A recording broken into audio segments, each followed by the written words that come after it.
अॼोको असांजो मौज़ू आहे सिंधी अदब जा दौर। सिंधी अदब जा दौर जेके असां लॻभॻि सभु पहिरियों पढ़ी चुका आहियूं। उन्हनि मंझां अरब दौर, सोमरा दौर, समा दौर, अरगून, तुरखान ऐं मुग़ल दौर, कल्होड़ा दौर ऐं अॼु असांजो जेको वारो आहे उहो आहे तालपुरनि जो दौर।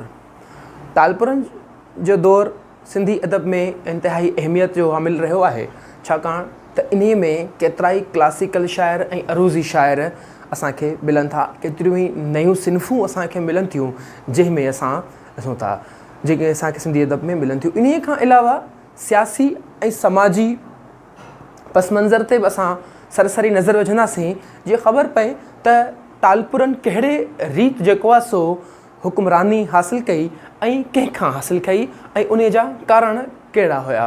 अॼु उन खे असां हिकु चार्ट ठाहे उन खे सम्झंदासीं त हीअ तालपुरनि जो दौर जेको आहे कॾहिं खां शुरू थियो, केसि ताईं रहियो ऐं उन में कहिड़ा कहिड़ा अहमियत जा हामिल रहिया आहिनि फ़र्द, शाइर, नसर निगार, नाविल निगार कोन्हनि खे हिन दौर में।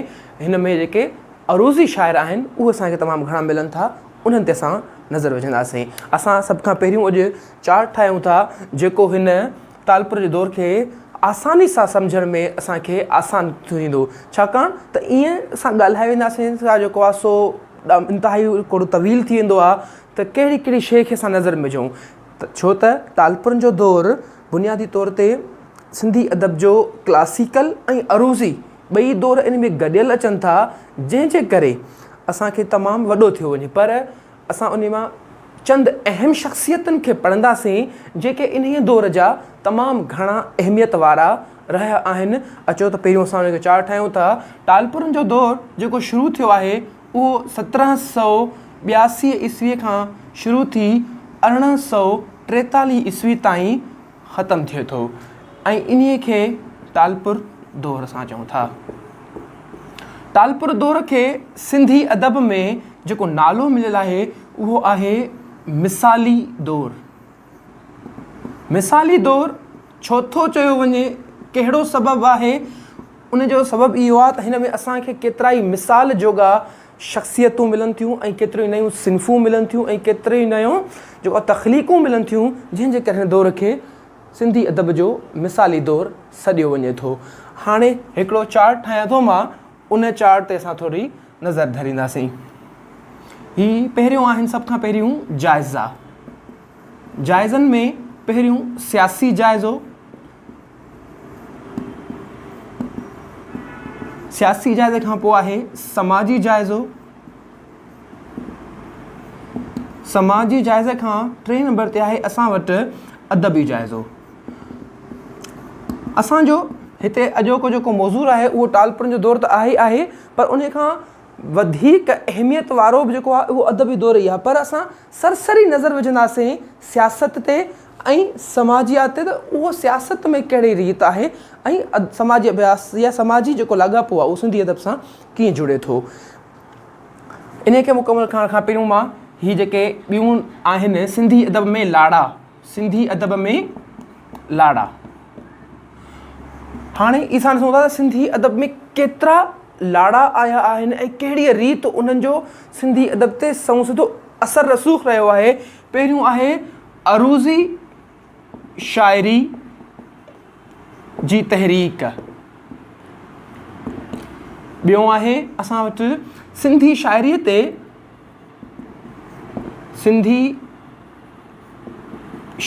ते ग़ज़ल जो असरु,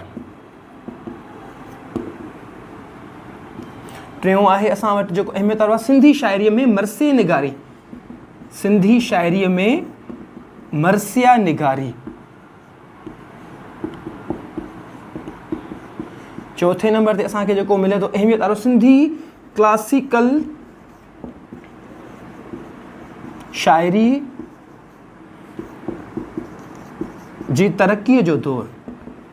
तोणे जो सिंधी क्लासिकल शाइरी जो तरक़ी वारो दौर कल्होड़नि जो दौर रहियो आहे। उन में सिंध जे तमामु वॾे सरताज शाइर शाह अब्दुल लतीफ़ भिटाई जेको आहे इन खे उरूज ते पुॼाए चुको हुयो। पर उन खां पोइ असांखे हिन दौर में कुझु अहिड़ा शाइर मिलनि था जंहिं अरूज़ीअ सां गॾु क्लासिकल सिन्फ़ुनि ते तमामु घणो कमु कयो आहे, जंहिंजे करे असां चऊं था त हीउ जेको दौरु आहे क्लासिकल शाइरीअ जो उरूज जो दौरु आहे। किस्सा गोई या मसनवी ऐं मसनवी, उन खां पोइ असां वटि आहे वेदांत या तसव्वुफ़। वेदांत ऐं तसव्वुफ़ असांखे जेकर ॾिसूं था त तसव्वुफ़ त असांखे उन खां पहिरियों बि मिले पियो, पर वेदांत जो जेको फ़लसफ़ो आहे उहो असांखे अची हिन दौर में मिले थो। सामी आहे, सूफ़ी दिलपत आहे, या नानक यूसुफ़ आहिनि, अहिड़े क़िस्म जा शाइर जेके आहिनि जिन खे असां वटि वेदांत जो फ़लसफ़ो बि असांखे मिले थो। इन खां अलावा असां हिन रिज़मिया शाइरी बि पिणु मिले थी। जॻह कोन्हे का जंहिंजे करे मां हिन पासे वञा थो। रिज़मिया शाइरी या क़ौमियत परस्ती या क़ौम परस्ती, उन खां अलावा जेको आहे असांखे सराइकी शाइरीअ जो मुस्तक़िल दौरु हाणे मिले थो। उन खां पहिरियों असांखे सराइकी शाइरी न पई मिली, पर हाणे असांखे सराइकी शाइरी बि सिंधीअ में मिले थी। आख़िर में इन ई शाइरी जो मौज़ू या जेको असांखे लाड़ो मिले थो उहो मिले थो हिजव गोई या तंज़ मिज़ा, जंहिंजा असां वटि मशहूरु शाइर थी जो गुज़रिया आहिनि। ख़लीफ़ो गुल मोहम्मद माज़रत सैयद साबित अली शाह ऐं सैयद ख़ैर मोहम्मद शाह साहब, जिन में पाण में इख़्तिलाफ़ थी पियो। इख़्तिलाफ़ खां पोइ हुननि हिक ॿिए सां हिजव गोई कई आहे या तंज़ो मिज़ा कयो आहे। हिजव गोई या तंज़ो मिज़ा, इहे त हुयूं लाड़ा। हाणे असां ॾिसूं था इन दौर में असांखे सिन्फ़ूं कहिड़ियूं मिलनि थियूं जेके तमामु घणियूं इन खां पहिरियों कोन हुयूं ऐं नयूं थियूं आहिनि बिल्कुलु। उहे हुई घड़ोली ऐं झूलणो, ऐं ॿी आहे मरसियो। मरसियो तोणे जो शाह अब्दुल लतीफ़ भिटाईअ सुर केॾारो लिखियो आहे, जेको पूरो मरसीअ जे बुनियाद ते आहे, पर अरूज़ी शाइरीअ जे बुनियाद ते असांखे मरसियो जेको आहे उहो टालपुरनि जे दौर में मिले थो। सलूक तोणे जो सलूक बि असांखे क़दीम ज़माने खां मिलनि पिया था, पर उन जे बावजूद बि सलूक जो छाकाणि हिते जॾहिं सामी आयो भाईचंद राई, उन पंहिंजे बेतनि खे शाइरीअ खे हिकु मख़सूस अंदाज़ ॾिनो ऐं उन मख़सूस अंदाज़ खे हुन सलूक सॼियो, जंहिंजे करे इन ई सिन्फ़ खे असां टालपुरनि जे दौर जी अहमियत वारी सिन्फ़ ॼाणियूं था। उन खां पोइ आहे असां वटि शख़्सियतूं कहिड़ियूं आहिनि जेके इन दौर जूं अहम तरीन शख़्सियतूं मञियूं वञनि थियूं। उन्हनि में सभ खां पहिरियों अचे थो असां वटि सचल सरमस्त। ॿिए नंबर ते असांखे जेको मिले थो उहो आहे सैयद साबित अली शाह।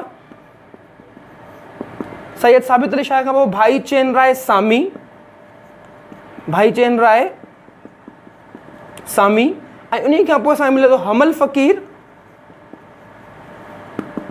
हमल फ़क़ीर खां नानक यूसुफ़, ऐं मां हिते आख़िरी नालो लिखां थो ख़लीफ़ो नबी बख़्श लगारी। ख़लीफ़ो नबी बख़्श लगारी। इन खां अलावा ॿिया बि केतिरा ई शाइर आहिनि जेके हिन दौर जा अहम तरीन शाइर मञिया वञनि था। बोर्ड ते जॻह घटि हुजण जे करे मां उन्हनि जा नाला कान लिखिया आहिनि। हाणे मां फॉर्मली हिन दौर जी शुरूआति कयां थो सियासी जाइज़े सां। मां तव्हांखे पहिरियों ॿुधायो त सियासी जाइज़ो, सियासत असांजे अंदर में झगड़के वई आहे ऐं शुरूआति खां वठी केतिरनि ई माण्हुनि हुकूमतुनि हासिलु करण जे लाइ केतिरा ई जेको आहे कीस कंदा रहिया आहिनि, केतिरा ई जेको आहे जहिड़ा झगड़ा फ़साद कंदा रहिया आहिनि ऐं इक़्तिदार हासिलु करण जे लाइ कॾहिं बि वसूं कोन घटायो आहे। ऐं हीउ हिकु अहिड़ो ज़मानो हुयो जॾहिं छाकाणि त टालपुर जेके हुया बुनियादी तौर ते कल्होड़नि जा फ़ौजी हुया, सुपह सालार हुया। कल्होड़नि जो जेतिरो बि फ़ौजी इंतिज़ाम हुयो उहे टालपुर संभालींदा हुआ। जॾहिं बि हिंदुस्तान मां मुख़्तलिफ़ इलाइक़नि मां काहूं थींदियूं हुयूं त उन्हनि खे जेको आहे सो टालपुर जेके हुआ उहे सही नमूने सां हुकुम उहे अची मोटींदा। पर केतिरा ई दफ़ा एतिरो ईअं थियो त आख़िर में जॾहिं ज़वाल ईंदो आहे त हर हुकूमत खां, हर जेको आहे सो हुकुमरान खां इहा ग़लती थी वेंदी आहे त जंहिंजे करे उहो ईअं थींदो आहे त उहो हुन खां हुकूमत पोइ ते खॼंदी आहे। ईअं ई थियो।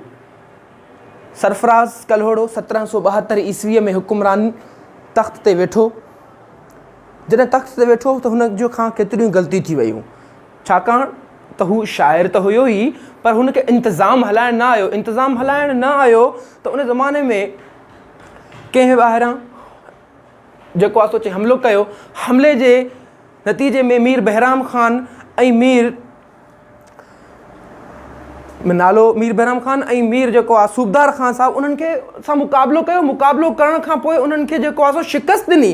शिकस्त ॾियण खां पोइ, छाकाणि त मां तव्हांखे पहिरियों ॿुधायुमि त सिंध में नाले मात्र ख़ुदि मुख़्तियारी रही आहे, बाक़ी सॼो जो सॼो असां अफ़गाननि जे ऐं ॿियनि जे जेको आहे सो मातियत रहिया ऐं उन्हनि खे जेको आहे सो ख़राज ॾींदा रहंदा हुआसीं। अहिड़े नमूने सां टालपुर जा सुपे सालारनि मीर सूबदार ख़ान ऐं मीर बहराम ख़ान उन्हनि खे जेको आहे सो मारियो। उन्हनि खे जेको आहे शिकस्त ॾिनी। शिकस्त ॾियण खां पोइ मोटी आया त उन खां पोइ वरी जेको आहे सो असांजा कल्होड़नि हुकुमराननि उन वटि साहिब वटि हली विया, उन हुकुमरान वटि हामिल वटि हली विया ऐं वञी करे उन खां माफ़ी घुरनि। माफ़ी घुरण खां पोइ वरी जेको आहे सो उन खे ख़राज बि भरे ॾिनई। ख़राज भरण खे इन खे हाणे टालपुरनि खे थोरो गुस्सो आयो, थोरो कावड़ आई त असां पंहिंजी जान जो नज़रानो पेश करे अॻियां उन्हनि हुकुमरान सां विढ़ूं था, उन्हनि जेको आहे सो हमले आवरनि सां विढ़ूं था, उन्हनि खे शिकस्त ॾियूं था। पर असांजा पंहिंजा ई जेके हुकुमरान आहिनि उहे उन्हनि खे जेको आहे सो वापसि वञी माफ़ियूं घुरे वञनि ऐं असांजी जेको आहे सो महिनत ते पाणी पियो छॾनि। ईअं ई मीर फ़तेह अली ख़ान साहिबु पहिरियों दफ़ो इहो हिकु नओं क़दम खयो। नओं क़दम इहो खयो त मीर सरफराज़ कल्होड़े खे उन माज़ूल करे हटाए छॾियो ऐं हुकूमत जूं वाॻूं जेके आहिनि मियां ग़ुलाम नबी जे हवाले करे छॾियूं। मियां ग़ुलाम नबी हिकु अधु साली मसञा जीअरो रहियो त संदसि वफ़ात थी वई। उन जी जॻह ते वरी जेको आहे सो मियां अब्दुल नबीअ खे तख़्त ते विहारियो वियो। मियां अब्दुल नबी जेको पिणु मियां ग़ुलाम नबी जो भाउ हुयो, पर उन खां बि कुझु ग़लतियूं थी वियूं, छाकाणि त कल्होड़नि ऐं टालपुरनि में जेका हाणे रंजिश हुई उहा वधी चुकी हुई, हली चुकियूं हुयूं।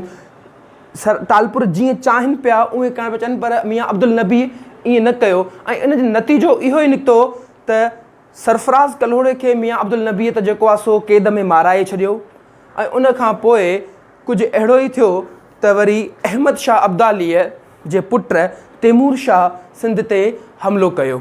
सिंध ते हमिलो त कयईं, पर उन में वरी बि साॻी ॻाल्हि थी त उन में मीर सूबदार ख़ान जे पुट मीर बजार ख़ान उनखे तमामु घणो जेको आहे सो बहादुरी सां विढ़ियो ऐं उन्हनि खे शिकस्त ॾिनई। पर वरी साॻी ॻाल्हि थी जेका पहिरियों थी, जेका सरफराज़ कल्होड़े कई। मीर बजार ख़ान जे पुट मीर बजार ख़ान मुल्क ख़तमु करे छॾियो त वरी मियां अब्दुल नबी वियो तैमूर शाह वटि, उन खे जेको आहे सो माफ़ी बि घुरी आयो ऐं उन खे ख़राज बि ॾेई आयो।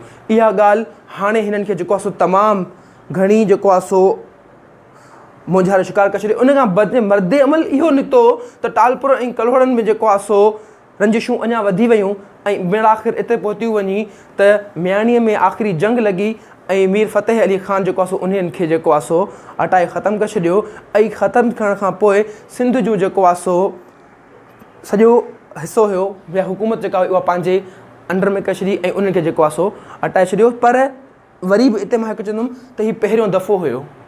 इन खां अॻु सिंध खे कॾहिं बि कंहिं बि जेको आहे सो टोड़ण जी कोशिशि कोन कई हुई। टालपुर हुकुमरान पहिरियां हुकुमरान हुया जिन सिंध खे अची पहिरियों 7 परॻणनि में टोड़ियो, 7 हिसनि में टोड़ियो ऐं उहे 7 हिसनि खे वरी पंहिंजे पाण में विराए खयूं। उहे जेके विरायल हिसा हुया, 4 हिसा हैदराबाद जा हुया, 2 हिसा जेको आहे सो ख़ैरपुर जा हुया ऐं हिकिड़ो हिसो जेको हुयो उहो मीरपुर ख़ास जो हुयो।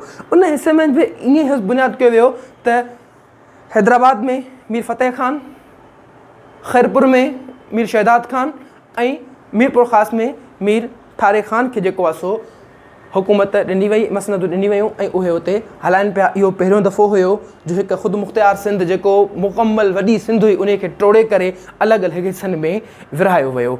इहो हिकिड़ो बुनियादी हिसो हुयो जंहिंमें खां टालपुरनि खे हुकूमत आई। टालपुरनि जे हुकूमत अचण खां पोइ सियासी रंग कुझु अञा वधीक वधी वियो ऐं उन सियासी रंग जे करे जेको आहे सो टालपुरनि खे हाणे पहिरियां जेके मुक़ाबला हुया उहे बि बर्दाश्त करणा पिया। वरी ऐं उबतो वरी अंग्रेज़नि जा सां बि जेको आहे उन्हनि जा मुआहिदा हुया उन्हनि खे बि मुंहुं ॾियणु पियो, छाकाणि टालपुर हुकुमरान अयाश रहिया आहिनि। तोड़े जो हू सिंध जा ख़ैर ख़्वाह रहिया आहिनि, पर उन जे बावजूदि पंहिंजे अयाशियुनि में, पंहिंजो पैसनि में, पंहिंजे ॾोकड़नि में, पंहिंजे मनमानीअ में, शेरो शाइरीअ में, इन में तमामु घणो जेको सो रहिया, जंहिंजे करे उन्हनि खां बि इंतिज़ामी तौर ते के ख़ासि या चङे नमूने हुकूमत हलाए न सघिया। ऐं कुझु ई वक़्त खां पोइ अंग्रेज़नि उन्हनि सां जेको मुआहिदा करणु शुरू कया। उन्हनि मुआहिदनि में मीर फ़तेह ख़ान जी वफ़ात खां पोइ मीर ग़ुलाम अली जॾहिं अचे वेठो मसनद ते वेठो, इहो ईस्वी 1802 जो ज़मानो हो, जॾहिं वरी हिकु इहो ई थियो त 1802 में ई या 3 में वरी शाह शुजा सिंध ते हमिलो कयो ऐं जंहिंखे टालपुरनि जेको आहे सो ख़राज ॾेई पोइ हिते कयो ऐं चयूं त असां तव्हांखे हर साल इहो साॻियो ख़राज ॾींदा रहंदासीं, तव्हां असांखे को बि जेको आहे सो रंज या असां ते हमिलो न कयो। ऐं इन जे बुनियाद ते ईअं ई थियो, शाह शुजा उन्हनि खां जेको आहे सो ख़राज वठी उहो पोइ हिते हली वियो। अहिड़े नमूने सां केतिरा ई दफ़ा हमला थींदा रहिया ऐं इन्हनि हमलनि सां सिंध जो जेको सरमायो हुयो उहो कॾहिं रंजीत सिंह ॾे पियो वञे, त कॾहिं जेको आहे सो अफ़गाननि मां तैमूर शाह ॾे पियो वञे, त कॾहिं अहमद शाह अब्दाली ॾे पियो वञे, त कॾहिं जेको आहे सो वरी शाह शुजा ॾे वेंदो रहियो। अहिड़े नमूने सां हाणे अंग्रेज़नि पंहिंजो हिते घर पे करणु चाहियो, पंहिंजो पाण खे करणु चाहियो, त केतिरा ई दफ़नि सां जेको आहे सो अंग्रेज़नि मीरनि सां टालपुरनि सां मुआहिदा कया, कारोबारी मुआहिदा कया ऐं उन्हनि कारोबारी मुआहिदनि जे तहत अॻिते वधंदा रहिया ऐं हलंदा रहिया। अहिड़े ई नमूने सां सर चार्ल्स नेपियर 1843 में या 42 में 1842 में पहिरियों दफ़ो रेज़िडेंट ऑफिसर थी सिंध में आयो ऐं अची उन्हनि केतिरनि ई इलाइक़नि ते पंहिंजो जेको आहे सो कब्ज़ो जमाए छॾियो ऐं हिननि सां मुआहिदा कया, छाकाणि त मुआहिदा पोइ ते बि पहिरियों थींदा रहिया आहिनि, तमामु सख़्तु मुआहिदा थींदा रहिया आहिनि। ऐं उन्हनि मुआहिदनि में कॾहिं एलची रहियो, त कॾहिं जेको आहे सो उन्हनि जो फ़र्दु हिते रहंदो हुयो, या कॾहिं मुआहिदनि में इहो हूंदो हुयो त असां सिर्फ़ु कारोबार कंदासीं ऐं तव्हां उन में दख़ल अंदाज़ी न कंदो।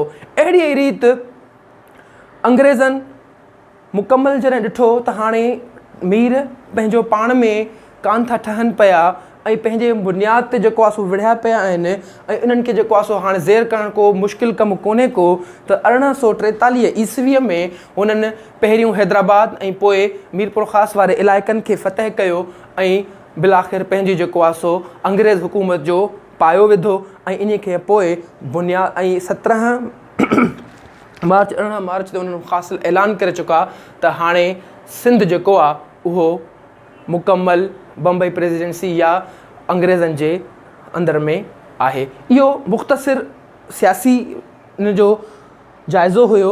समाजी जाइज़ो इहो ई हुयो त जेको आहे सो इन में अचे थो को ख़ासि कोन्हे को, साॻियूं जेके कलोड़नि वारे ज़माननि जेका अचे पई त कलोड़ जेको कपह जो थी वियो, कारोबार थी वियो, वणिज वापारु थी वियो, उहे हलंदा रहिया हुया। मक़ामी माण्हू हुया त माण्हुनि सां इन जी ॾे वठि सुठी हूंदी हुई ऐं माण्हुनि खे या अवाम खे उहे तमामु घणो भाईंदा बि हुया, माण्हुनि खे जेको आहे सो पैसा ॾींदा बि हुया। तोड़े जो ही ज़माने वारा शाइर हुया त शाइरनि खे वरी इन्हनि वधीक अहमियत ॾिनी पए, छाकाणि त टालपुरनि जा केतिरा ई जेको आहे सो शाइर रही चुका आहिनि। मीर नसीर ख़ान थी वियो या मीर शहदाद ख़ान थी वियो, मीर सनत जेको जंहिंजो तख़लुसी सनत हुयो उन बि जेको आहे सो हिसो वरितो पिए शाइरीअ में। इहो इन जो सियासी समाजी जाइज़ो हो। हाणे असां अचूं था जेको आहे सो ख़ासि तौर ते असांजे अॼु के मौज़ूअ जो या असां उनवान जो आहे उहो आहे अदबी जाइज़ो। हाणे असां हिन जे बुनियाद ते हलंदासीं त सिंधी अदब में छा इहे शयूं आयूं आहिनि या न आयूं आहिनि। असां सभ खां पहिरियों आहे अरूज़ी शाइरीअ जी तहरीक। असां ॾिठोसीं त पोइ जेको कल्होड़नि जो दौरु हुयो उन दौर में अरूज़ी शाइरी जा बुनियादी शाइर अची चुका हुया, उहिञाण असांखे उते मिलनि पिया। हाफ़िज़ आली हुजे, मियां छतन हुजे या अवेज़ शिकारपुरी हुजे या ॿिया के जेके शाइर हुया, असांखे ग़ज़ल जा बुनियादी शाइर उते ई मिलनि पिया। पर हिन ज़माने में टालपुरनि जे ज़माने में असांखे इहा तहरीक अञा थोरी अॻिते वधीक अचे थी। हाणे जेके ईरानी सिन्फ़ूं हुयूं या अरबी सिन्फ़ूं हुयूं, मुसद्दस थी वई, मुखम्मस थी वई या मुरबह थी वई या जेको रुबाई थी वई, इन्हनि जो हाणे तमामु घणो असरु रसूख़ रहियो ऐं इन्हनि अॻिते हलियो। सभ खां वधीक ग़ज़ल जो असरु जेको आहे असांजे इन दौर में असांखे वधीक मिले थो। ॿिए नंबर ते असां ॾिसूं था सिंधी शाइरीअ ते ग़ज़ल जो असरु। ग़ज़ल हिकु अहिड़ी सिन्फ़ हुई जंहिंमें जेको आहे सो शाइर पंहिंजे महबूब जे जेको आहे सो अदाउनि जो ज़िक्र करे पियो, उनजो जेको आहे सो ज़िक्र करे ऐं उनजी जेको आहे सो सॼी ख़ूबसूरतीअ जो मंज़र कशी करे पियो। ऐं उन में ई जेको आहे शाइर छाकाणि त उन शाइरीअ में उनजा ईरानी इस्तियारा तशबीहूं इस्तेमालु थियल हुयूं, त उहा उन्हनि खे तमामु घणी ख़ूबसूरत लॻे पई। अहिड़े नमूने सां हीउ पहिरियों दफ़ो हुयो जो छाकाणि इन खां पहिरियों असां जेका शाइरी कई हुईसीं, जेका ॿुधी हुईसीं, उहा क्लासिकल अंदाज़ में हुई, उहा बेत में हुई। बेत जो हिकु अलॻि मिज़ाज हो, ग़ज़ल जो हिकु अलॻि मिज़ाज हो। इन मिज़ाज जे करे ग़ज़ल असांखे जेको आहे सो हिकु नओं लॻो त केतिरनि ई शाइरनि उन ते तिब आज़माई कई। तोणे जो असांखे सिंध जे उन ज़माने जो वॾे में वॾो शाइर जेको सचल सरमस्त आहे, उन बि पंहिंजे शाइरीअ में केतिरा ई ग़ज़ल लिखिया आहिनि जेको असांखे इन में मिले थी। ॿिए नंबर ते आहे असां टियों नंबर आहे सिंधी शाइरीअ में मरसिया निगारी। मां पहिरियों वाज़े करे चुकुसि त मरसियो माना लूहो या कंहिंजे जेको आहे सो मौत ते का शइ ॻाइणु, इहो चयल शाइरी। शाह अब्दुल लतीफ़ भिटाईअ पूरो सुर केॾारो लिखियो आहे हिन ते, उहो बेतनि जे अंदाज़ में आहे। असांखे उहा न्याण निशानियूं पहिरियों मिलनि थियूं, पर तालपुरनि जे ज़माने में उहा साॻी शइ जेका असांखे मिले थी, उहा मिले थी पई असांखे जेको आहे सो ग़ज़ल, रुबाई या इल्म अरूज़ जे बुनियाद ते। इहे साॻियूं शयूं असांखे हाणे इल्म अरूज़ जे बुनियाद ते मिलनि पियूं। मरसिया निगारी उन में मिले पई ऐं उन जा केतिरा ई जेको आहे सो असांखे शाइर इन में मिलनि था। ऐं सभ खां वॾो शाइर जेको असांखे इन में मिले थो उहो सैयद साबित अली शाह आहे, जंहिं मरसिया निगारीअ जो बुनियादु विधो या मुअज्जिद आहे या इजाद कंदड़ आहे असांजो। उन खां पोइ असां चऊं था सिंधी क्लासिकल शाइरीअ जे उरूज जो दौरु। जेकर असां क्लासिकल शाइरी, असासी शाइरी जो ज़िक्र कयूं था त असासी शाइरी असांखे जेका मिले पई उहा काज़ी कादन खां वठी मिले पई। काज़ी कादन खां पोइ असां हेठि लहूं था पिया त असांखे जेको आहे सो ॿियों शाइर मिले पियो, उहो हुयो शाह अब्दुल करीम बुलड़ीअ वारो। उन खां पोइ जेकर असां अचूं था हेठि त मयन शाह इनायत आहे, मयन शाह इनायत रिज़वी आहे, उन खां पोइ शाह अब्दुल लतीफ़ भिटाई आहे। इहे सभई इमारत अनीदड़ हुया, उहे सभई जेको आहे सो बुनियादु ॾिना हुया। शाह अब्दुल लतीफ़ भिटाई उन खे उरूज ते पुॼायो, पर हाणे उन खां अॻिते वधिया, उनखे अॻिते वधाइण जे लाइ असांखे केतिरा ई शाइर मिलनि था, जंहिं क्लासिकल शाइरीअ खे पंहिंजो मुहर्रिक बणाए उन खे अॻिते वधायो आहे ऐं उन खे वधाए संवारियो आहे ऐं उन खे अॻिते करण जी कोशिशि पिणु कई आहे। उन्हनि में असांजा नाला केतिरा ई अची था वञनि। हमल फ़क़ीर बि आहे उन में, सचल सरमस्त उन में आहे, उन में असांखे ॿियो जेको आहे सो भाईचंद राय मिले थो, असांखे फ़क़ीर नानक यूसुफ मिले थो। सभ खां अहमियत वारो जेको हिते शाइर मिले थो असांखे ख़लीफ़ो नबी बख़्श लग़ारी मिले थो, जंहिं क्लासिकल शाइरीअ खे उरूज ते पुॼाइण जी कोशिशि पिणु कई आहे। उन खां पोइ असांखे हिते किस्सा गोई ऐं मसनवी। हाणे मां पहिरियों ॿुधायमि तव्हांखे त असांखे हीउ जेको दौरु जेको आहे उहो मुकमल अरूज़ी दौरु आहे। क्लासिकल शाइरीअ सां गॾोगॾु अरूज़ी दौरीअ जे उभरण जो ज़ोर हुयो, उनखे अॻिते वधण जो दौरु हो। मां पहिरियों ॿुधायुमि त मिसाल छो पिया चऊं असां हिनखे, मिसाल असां इन ई करे चऊं था त इन में असांखे नयूं नयूं सिन्फ़ूं मिलनि थियूं, उन जा मिसाल मिलनि था, उन जो जेको अहमियत मिले थी उहो इहा ई आहे त किस्सा गोई। पहिरियों जेका असां ॾिसूं पिया लोक अदब में असां किस्सा चया वेंदा हुया, भिटनि भाननि जा चाणनि जा किस्सा ॻाया वेंदा हुया, पर उहे असांजा वरी बि मां चवंदुमि त असांजा जेके किस्सा कया हूंदा हुआ क्लासिकल अंदाज़ में हूंदा हुया, उनखे बेत जे फॉर्मेट में हूंदा हुआ। हाणे असांखे उहे असांजे किस्सा ऐं मसनवी जेके मिलनि पियूं उहे असांखे अरूज़ी बुनियाद ते मिलनि पिया। ऐं इन जा वॾे में वॾो जेको मिसाल असांखे मिले थो उहो हफ़ीज़ तीवणो, जंहिं सुहिणी मेहर मूमल राणे जी जेको आहे सो शाइरीअ खे या जेको आहे किसनि खे मंज़ूम ॻायो। ऐं मसनवीअ जो हिकिड़ो मख़सूस अंदाज़ आहे, हर हिकु शेर में 2 सिटूं हूंदियूं आहिनि ऐं उहे 2 ई सिटूं पाण में जेको आहे सो हमकाफ़िया थींदियूं आहिनि। उन खां पोइ असांखे इन दौर में जेको मिले थो उहो वेदांत ऐं तसवुफ़ तव्हांखे ख़बर आहे त उहो असांखे शाह अब्दुल लतीफ़ भिटाई वटि, मयन शाह इनायत वटि, ख़लीफ़े ख़लीफ़े नबी बख़्श लग़ारी वटि ऐं काज़ी कादन वटि सभिनी वटि मिलनि पिया था। पर वेदांत जो जेको असांखे लाड़ो मिले थो, वेदांत जो वेदनि जे अंत जो जेको लाड़ो मिले थो हिंदुइज़म में, इहो तमामु घणो आहे। ऐं उन खां पोइ असां वटि हिकु मख़सूस शाइर आयो जंहिं अहिड़े अंदाज़ खे जेको तमामु घणो ॻायो उन खे सम्झायो। ऐं उहो हुयो भाईचंद राय सामी, जंहिं पंहिंजी शाइरीअ में जेको आहे सो माया जे अंध खे या पंहिंजे क्रोध खे या पंहिंजे मन खे रोकण जे लाइ वेदांत वारो अंदाज़ अपनायो ऐं उन खे जेको आहे सो साम्हूं या निर्वार कयो आहे। उन खां पोइ मां चवंदो रिज़्मिया शाइरी ऐं क़ौम परस्तीअ जो लाड़ो। रिज़्मिया शाइरी तव्हांखे पहिरियों ई ख़बर आहे त उहा आहे जंगी शाइरी, जंहिंमें जंग जो किस्सो बयानु कयो वञे। क़ौम परस्ती हिते छो आयो आहे? क़ौम परस्ती असां जेकर ॾिसूं था त शुरूआति खां वठी अलाउद्दीन खिलजी ऐं सूमरनि जूं जंगूं हुजनि या जेको आहे सो ॿियनि कहिड़नि जूं बि जंगूं हुजनि, उन जंग या हींअर जेके असां ज़िक्र कयो आहे शाह शुजा जी, अहमद शाह अब्दाली जी, तैमूर शाह जी या ॿियनि जो, या मदद ख़ान पठान, जंहिं घणे खां घणा जेको आहे सो सिंध ते अची काहूं कयूं ऐं घोड़ा ॾे घोड़ा जेको असांखे मिसाल मिले थो उहो मदद ख़ान पठान सां मिले थो। उन्हनि अची जेके सिंध ते कहर कया, सिंध सां जेको आहे सो ज़ुल्म कया, उहे रिज़्मिया शाइरी ऐं क़ौम परस्ती शाइरी में असांखे मिलनि पिया था। छाकाणि त ख़लीफ़ो नबी बख़्श लगारी उहो वरी पहिरियों शाइर आहे जंहिं सुर केॾारो लिखियो ऐं उन में क़ौम परस्तीअ वारे अंदाज़ खे उजागर कयो आहे त कहिड़े नमूने सां सिंध जा नौजवान या जेके बहादुर या अरड़ा शख़्स आहिनि, इहे जेके जनरल आहिनि, उहे कहिड़े नमूने सां जेको आहे सो धारियनि सां झेड़ो कंदा रहनि था, उन्हनि खे सां जंग जोटींदा रहनि था। उन्हनि जी बहादुरीअ खे उन पंहिंजे जेको आहे सो उन सुर केॾारे में ॻायो आहे। त उन जो ॿियनि जेतिरनि बि शाइरनि सुर केॾारो ॻायो आहे, उन में मातम या पाण सगोरनि जे जेको आहे सो ॾोहे टे इमाम हुसैन जी जेको आहे सो शहादत खे ॻायो आहे। पर हिन अची सिंध जे सूरमनि, सिंध जे जेको आहे सो बहादुरनि ऐं जनरलनि खे उन पंहिंजे सुर केॾारे में ॻायो आहे। इन खां पोइ असांखे हिते मिले थी हिजव गोई ऐं तंज़ो मिज़ा। सैयद साबित अली शाह ऐं सैयद ख़ैर मोहम्मद शाह तोड़े जो ॿई सैयद हुया, ॿई इन दौर जा वॾा शाइर हुया ऐं पंहिंजे चोटी जा शाइर हुया। उन्हनि चोटी जे शाइरनि खे का अणबणत थी पई, उन अणबणत में उहे हिक ॿिए सां हिजव गोई कंदा हुआ, हिक ॿिए खे जेको आहे सो तंज़ो मिज़ाह कंदा हुआ, तंज़ कंदा हुआ। उन्हनि तंज़ में बि उन्हनि केतिरियूं शाइरियूं कयूं ऐं उन्हनि शाइरीअ में उन्हनि खे ज़ाहिर कयो। उन्हनि जो जेको मशहूरु नज़्म आहे जेको सैयद ख़ैर शाह जो असांखे मिले थो, उहो आहे टोपी ऐं पग जो झेड़ो, ऐं इन खां अलावा ॿिया केतिरा ई नज़्म पिणु चया विया आहिनि।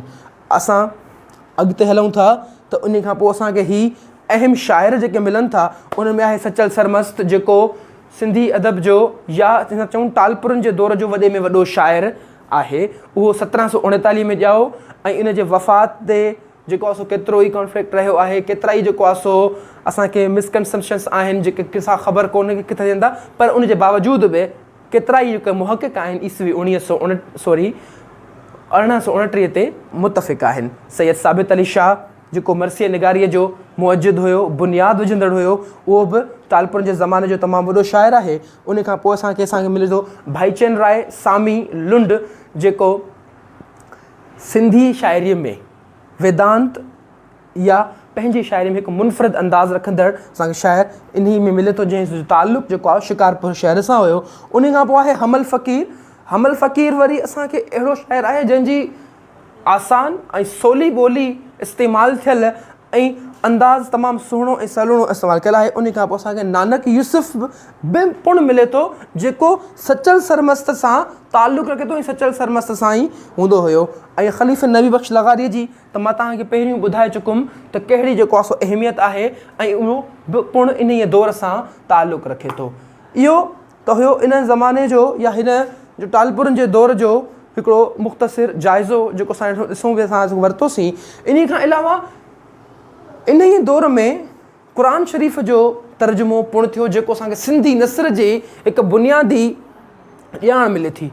उहो आख़ूंद अज़ीज़ुल्लाह आहे, जंहिं सिंधी में क़ुरान शरीफ़ जो तर्जुमो पिणु कयो आहे। महिरबानी। हीउ जेको लेक्चर आहे उहो न सिर्फ़ु 12वीं क्लास जे लाइ बल्कि CSS PCS में इम्तिहाननि में वेहंदड़ शागिर्दनि जे लाइ पिणु तमामु काराइतो साबित थींदो।